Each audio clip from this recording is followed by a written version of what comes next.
Project చెరువు కింద నీళ్ళు తీసుకుంటే బంద్ చేసినాం, నీటి తీరువ రద్దు చేసినాం. అట్లా ఎన్నో సదుపాయాలు చేసుకున్నాం. రైతులకు బాగా జరుగుతుండే. అప్పుడప్పుడు ఏమవుతుంది, కొన్ని దుష్ట దినాలు వస్తాయి, చెడు గడియలు వస్తాయి. మనోళ్ళు కూడా అలవోకగా ఓట్లేశారు. మీరు గొప్పలో మీరు మాణిక్యరావు గెలిపించారు. కొన్ని నియోజకవర్గాలలో అత్యాశకు పోయి నేను చెప్పినా కూడా అప్పుడు మంది మాటలు పట్టుకొని మారమానం పోతే మళ్ళీ వచ్చే వరకు ఇల్లు కాలిపోతారు. వీళ్ళని నమ్మితే అమాంతం మింగుతారు, మోసపోతాం.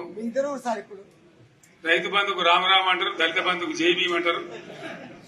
వీళ్ళు ముంచుతారా నాయన అని చెప్పినండి. ఆయన వాడు తులం బంగారం ఇంత, నీకు ఏంటి, నీకు బంగారం వడ్డానం పెడతాను కానీ ఆయన నమ్మి ఏమో మీ సంగతి ఎంతో చూద్దామని ఆయన వేసారు.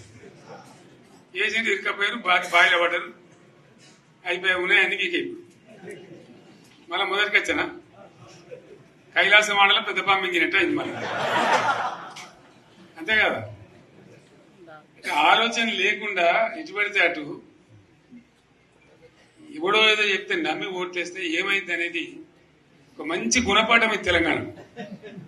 గ్యారంటీగా మంచిగా సంసారం జరుగుతుంది. జర తువ్వకచ్చినాం, రైతులు ఇంత ముఖం తెలివైతుంది, ఇంత బాకీలు కట్టుకుంటుండ్రి.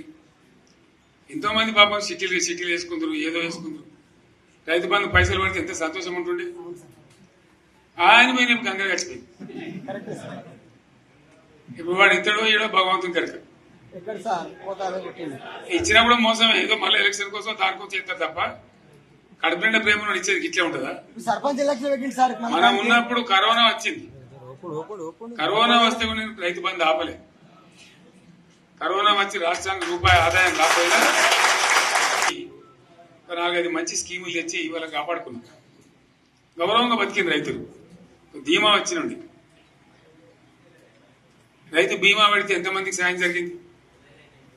గుంట భూమి ఉన్న కూడా మంచిగా సాయం జరిగింది, చిన్న రైతు కూడా సాయం జరిగింది.